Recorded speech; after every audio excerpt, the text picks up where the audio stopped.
We're moving across now to lane number 2. It's the Spanish quartet with Alexander Fraguela, the man on the left in the stroke seat, and the man in the bow, the experienced Jose de Marco. Then in lane 3, France, with exactly the same quartet who finished in silver medal position a year ago on home French water at Ebbesen behind the Danes. And then in lane 4, Great Britain. 2 representatives from London. That's John Warnock in the stroke seat and James Brown in the bow. And the 2 men in between, Jim Mcniven and David Lemon from the Knots Rowing Association. Australia are represented in lane 5. And then Denmark, the champions, in lane 6. The World Cup champions this season for the second successive season. This crew unbeaten for the past 2 years and very much the big favourites, Dan. Well, the big favourites, they were Olympic champions as well in '96. They are really a supremely technical crew, well on top of their sport. They've been chasing the heavyweights for the last couple of years. They believe that they're as fast, and they, in fact, took up the challenge to come to Britain and raced the heavyweight champions, the Great Britain heavyweight champions at Henley. And couldn't quite catch them and finally accepted that they were a couple of seconds slower, but my God, they're a fast crew and a fantastically technically proficient crew. Just watch them now. They go straight into the lead. They're on the favoured lane 6, but be that as it may, they are still really the class crew at the regatta. Yes, just going down the boat now. Thomas Ebert in the bow, then Thomas Poulsen, Eskild, Ebbesen, and there's the man in the stroke seat, Victor Feddersen. And very, very much the tactician in the boat. Last year, the French gave them a very tough run, and I suspect that the French, who are just about edging second place now, are going to be the crew to give them the run again. They moved very well in the last 500 metres, France, and they took a quick look across there, the bowmen, just to check where they are, and they're moving very sweetly now. So they know what they've got to do, but Denmark know very well that the French are hunting them down. But here they are now, Denmark, coming into the 500-metre mark in front. Yes, Denmark, France through there, then Australia, and then Austria, Spain and Great Britain. At the moment, just lagging a little. The Australians looking very nice and fluent. Just look at them there in lane 5. They're moving very sweetly, picking the boat up very nicely, full length at the catch. Denmark coming through now underneath the motorway bridge. And as you said, Dan, they have a tremendous record. They've got this mental approach, rather like the British 4 now. Every race is to be won.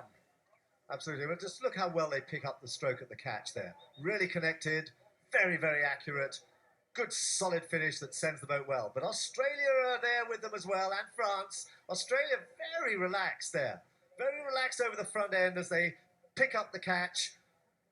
Very well together as well. The Australians are always very well drilled, very well coached, and Australia look like they're just beginning to edge France and a canvas down on Denmark. So we've really got a terrific race here with these 3 crews just heading Austria on the far side in lane 1.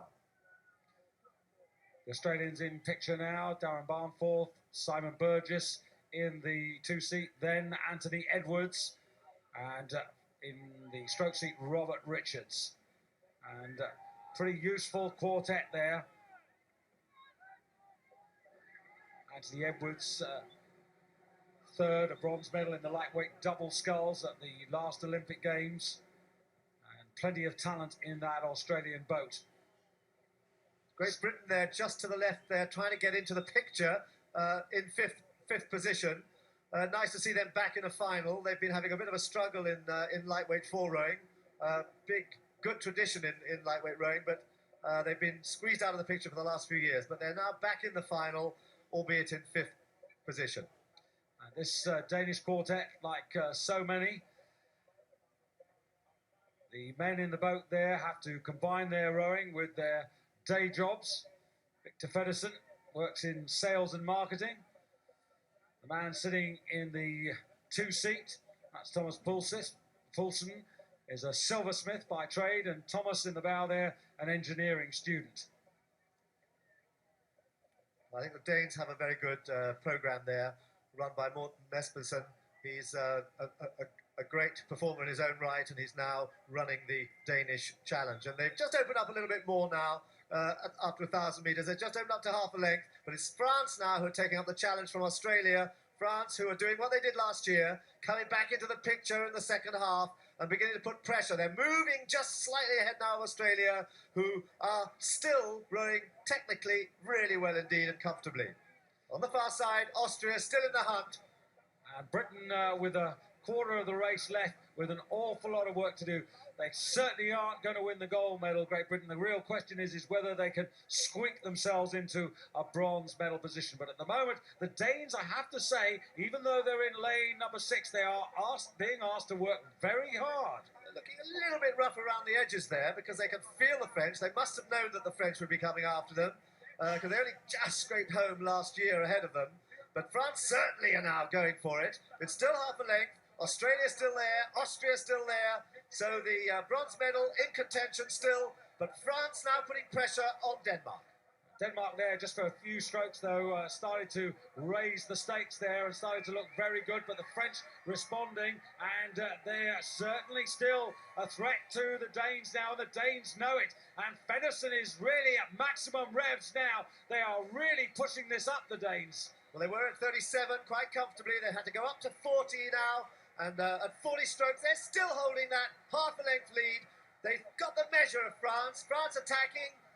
But this is a really good workout they're being given here. This, the World Championship final of the lightweight fours, and the champions are being asked a question here by the French. The Australians haven't got anything else to give. All they can do is try and hold off the rest for bronze medal position at the moment. But the Danes striding towards the line to retain their title, to keep that unbeaten record, to give them yet another World Championship, which they take ahead of France with Australia in the bronze and Great Britain just, I would say, squeezing into 4th place ahead of the Austrians and the Spanish completing the final.